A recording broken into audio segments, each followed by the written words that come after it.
Right. Nobody should be surprised to see this lawsuit today. Like you say, Elon Musk has been tweeting about it or posting about it, excuse me.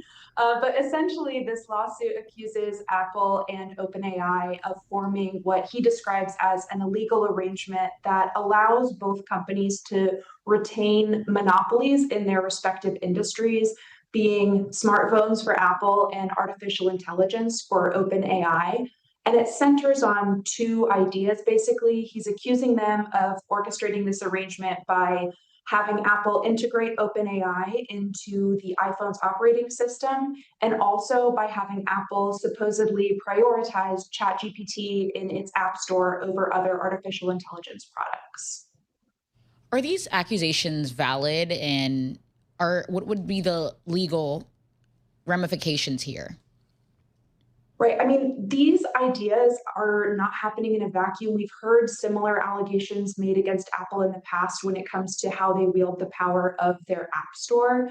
And I think if we drill down a little closer into some of the legal arguments here, particularly when we're talking about integration, the argument here is on antitrust grounds. That's what this lawsuit has been brought against. And it's this argument that by using these two powerful companies and having them work together in this way, they're reducing consumer choice because iPhone users have to use ChatGPT if they're on their phone instead of a different AI software, if maybe they prefer something like Grok or XAI.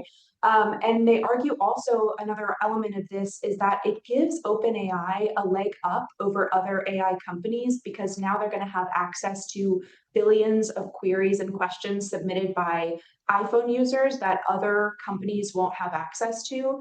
And so it's really about antitrust and this idea that whatever kind of agreement may exist between these companies, it's hurting other people operating and competing in this space, but it's also hurting consumers who lose choice. So what they're looking for here is a court order that would ask Apple and OpenAI to stop operating in this fashion. So what's interesting about this, and like you said, it's been playing out over the last couple of weeks. In your story, you include a post that I've seen as well by Sam Altman pushing back on the claims that Elon Musk made it earlier this month. Elon Musk said Apple's behaving in a manner that makes it impossible for any AI company besides OpenAI to reach number one in the App Store, which is an unequivocal antitrust violation. XAI will take immediate legal action.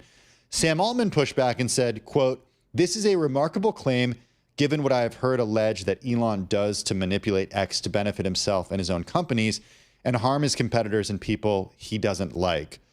To be fair, there have been stories about what has been highlighted and what hasn't been highlighted on Elon Musk's social media platform.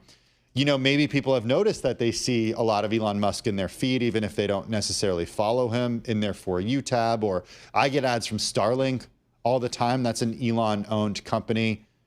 There have been, it's known that that his companies work together in certain instances. And he's also been outspoken about links from news organizations not working as well on X. So it's a little complicated, isn't it?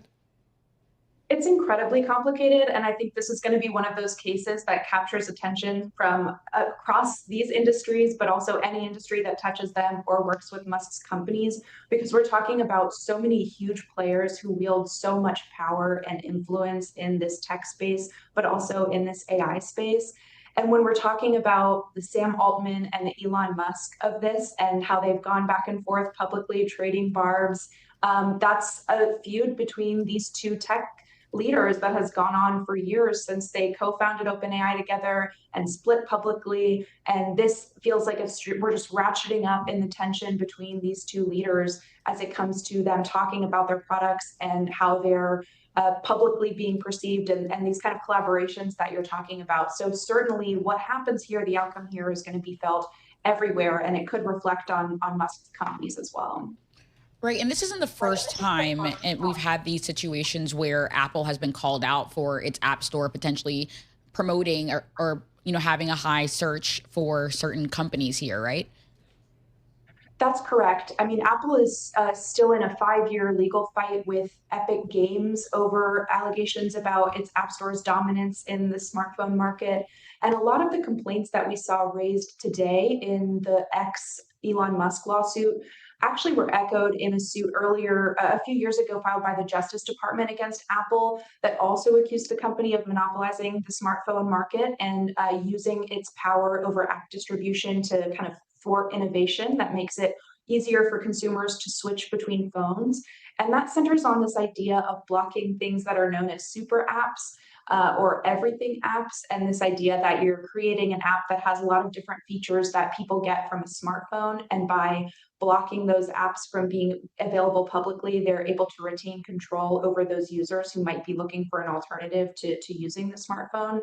And so this certainly, we're not covering new territory here that Mm. much in this litigation, but what's new about it is who the players are and this like huge pivotal moment in time we're at when it comes to AI and figuring out what kind of guardrails need to be on these things moving forward.